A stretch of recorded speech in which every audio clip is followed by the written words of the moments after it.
ನಮಸ್ತೆ ಎಲ್ರಿಗೂ. ಕಿಚನ್ ಕನ್ನಡತಿ ಯೂಟ್ಯೂಬ್ ಚಾನಲ್ಗೆ ಸ್ವಾಗತ. ಇವತ್ತು ನಾನು ಹೀರೆಕಾಯಿ ಎಣ್ಗಾಯಿ ಮಾಡ್ತಿದ್ದೀನಿ.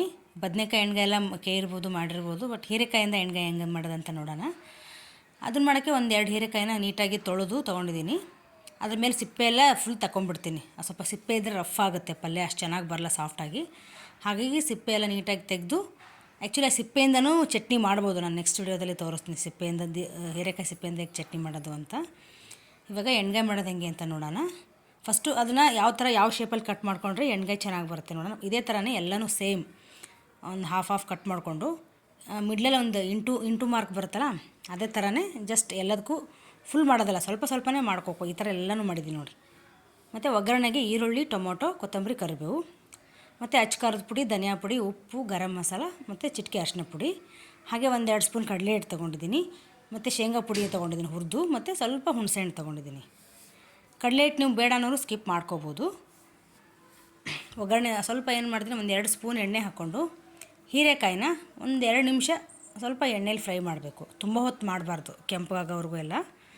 ಜಸ್ಟ್ 1-2 ನಿಮಿಷ ಬೆಚ್ಚಗೆ ಮಾಡ್ಕೋಬೇಕು. ಆ ಥರ ಅಂದರೆ ಇನ್ನೂ ಸಾಫ್ಟಾಗಿ ಬರುತ್ತೆ ಎಣ್ಗಾಯಿ ಅಂತ.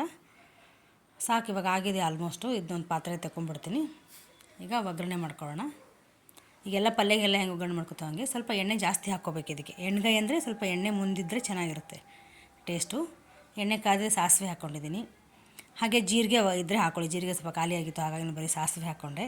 ಮತ್ತು ಸ್ವಲ್ಪ ಇಂಗು, ಕರಿಬೇವು ಹಾಕ್ಕೊಂಡು ಈರುಳ್ಳಿ ಒಂಚೂರು ಕೆಂಪಗಾಗೋವರೆಗೂ ಹುರಿಬೇಕು. ಎಲ್ಲ ಹೆಂಗೆ ಅಡುಗೆ ಮಾಡ್ತೀವೋ ಹಾಗೆ ಅದು ಸ್ವಲ್ಪ ಬೇಗ ಕೆಂಪಗಾಗಬೇಕಂದ್ರೆ ಒಂದು ಸ್ವಲ್ಪ ಉಪ್ಪು ಹಾಕ್ಕೊಂಡು ಮೇಲೆ ಮುಚ್ಚಿಟ್ರೆ ಸ್ವಲ್ಪ ಬೇಗನೆ ಬೇಯುತ್ತೆ ಅದು.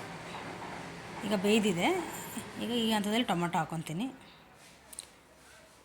ಈಗ ಈ ಟೊಮೊಟೊ, ಈರುಳ್ಳಿ ಎಲ್ಲ ಬೆಂದ ಮೇಲೆ ಈ ಮಸಾಲ ತೊಗೊಂಡಿದ್ನಲ್ವ, ಈ ಹಂತದಲ್ಲಿ ಎಲ್ಲ ಮಸಾಲನೂ ಇವಾಗ ಹಾಕ್ಕೊಂಡ್ಬಿಡ್ತೀನಿ. ಅದು ಚೆನ್ನಾಗಿ ಈರುಳ್ಳಿ ಟೊಮೊಟೊ ಜೊತೆ ಮಿಕ್ಸ್ ಆಗುತ್ತೆ. ಮಿಕ್ಸ್ ಆದಮೇಲೆ ನಾನು ಟೊಮೆಟೊ ಆದರೂ ಹುಣಸೆಹಣ್ಣು ತೊಗೊಂಡಿದ್ದೀನಿ. ಆದರೆ ಸ್ವಲ್ಪ ಹುಳಿ ಚೆನ್ನಾಗಿರುತ್ತೆ. ಟೊಮೊಟೊನೂ ಹುಳಿ ಇರುತ್ತೆ, ಆದ್ರೂ ಹುಣಸೆಹಣ್ಣು ಹಾಕಿದ್ರೆ ಇನ್ನೂ ಟೇಸ್ಟ್ ಚೆನ್ನಾಗಿ ಬರುತ್ತೆ ಅಂತ ಒಂದು ಸ್ವಲ್ಪ ಹುಣಸೆಹಣ್ಣು ತೊಗೊಂಡಿದ್ದೀನಿ. ಅದು ಚೆನ್ನಾಗಿ ಕಿವುಚ್ಕೊಂಡು ರಸ ಹಾಕೋತಿದ್ದೀನಿ. 1-2 ಸಲ ಅದನ್ನು ರಸ ಬರೋವರೆಗೂ ಕಿವುಚ್ಕೊಂಡು ಸ್ವಲ್ಪ ನೀರು ಥರ ಎಲ್ಲ ಹಾಕಿ ಫುಲ್ ಅದನ್ನು ಸ್ವಲ್ಪ ಎಣ್ಣೆ ಅದು ಇದು ಮಾಡಬೇಕು. ಅದು ಏನಂತಾರೆ, ಅದು ಹುಳಿ ಮಸಾಲ ಎಲ್ಲ ಮಿಕ್ಸ್ ಆಗಬೇಕು.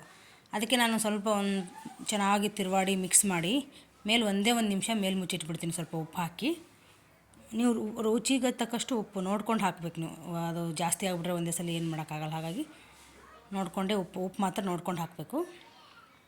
ಈಗ ನಾನು 1-2 ನಿಮಿಷ ಮುಚ್ಚಿಟ್ಟಿದ್ನಲ್ಲ, ಚೆನ್ನಾಗಿ ಮಿಕ್ಸ್ ಆಗಿದೆ ಹುಳಿ, ಉಪ್ಪು, ಖಾರ ಎಲ್ಲ. ಇವಾಗ ನಾನು ಅದು ಹೀರೆಕಾಯಿ ಚೆನ್ನಾಗಿ ಫ್ರೈ ಮಾಡ್ಕೊಂಡಿದ್ನಲ್ಲ, ಅದನ್ನೂ ಹಾಕಿ ಆ ಮಸಾಲದಲ್ಲಿ 1-2 ನಿಮಿಷ ಕೈ ಆಡಿಸಿ ಮುಚ್ಚಿಟ್ಬಿಟ್ಟಿದ್ದೆ. ಪೂರ್ತಿ ಅದು ಮಸಾಲ ಹಿಡ್ಕೊಂಡಿದ್ದೆ ಹೀರೆಕಾಯಿಗೆ. ಇವಾಗ ನಾನು ಶೇಂಗಾ ಪೌಡ್ರ್ ಮಾಡಿ ತೊಗೊಂಡಿದ್ನಲ್ಲ, ಶೇಂಗಾನ ಏನಿಲ್ಲ ಚೆನ್ನಾಗಿ ಹುರ್ಕೊಂಡು ಮಿಕ್ಸಿ ಮಾಡ್ಕೊಂಡು ಇಟ್ಕೊಂಡ್ಬಿಟ್ರೆ ಪೌಡ್ರ್ ರೆಡಿ. ಅದು ಒಂದು 3/4 ಬೌಲ್ ತೊಗೊಂಡಿದ್ದೆ, ಚಿಕ್ಕ ಬೌಲಲ್ಲಿ.